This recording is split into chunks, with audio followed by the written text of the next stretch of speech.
they become taxpayers. That's more money back in their budget. This is smart politics. This is how we fix things.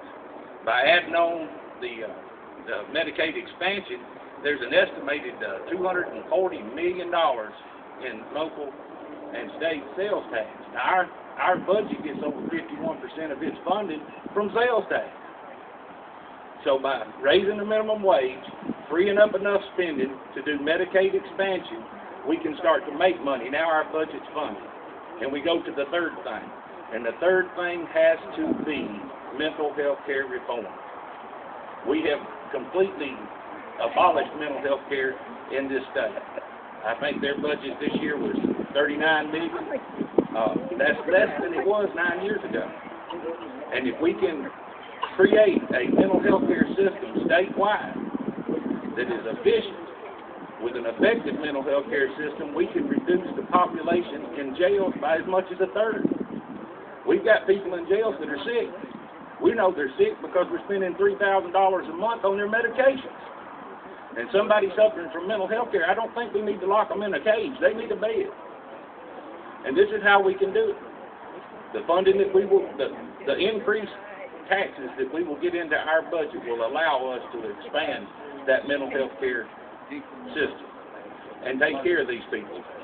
And without a functioning mental health care system, we can't approach, or we can't even begin to address the opioid crisis and the other issues that we have.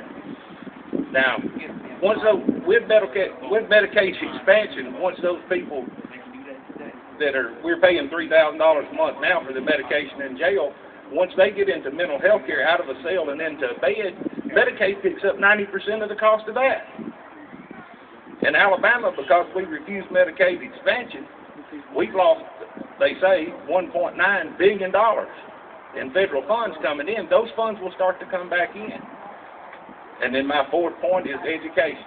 Public education is the American dream.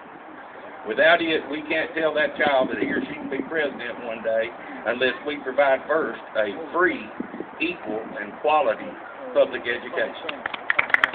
Okay? And we can fund that under this plan because we increase the money coming into our budget. I hear all the time that we have a budget crisis in Alabama. We don't have a budget crisis in Alabama. We've got a revenue crisis. We don't use our money wisely. We don't set our programs up one to help the other. But we can. And if you'll send me to Montgomery as your representative from Senate District 2, I can't promise it, but they'll have a fight on there. Thank you for your time.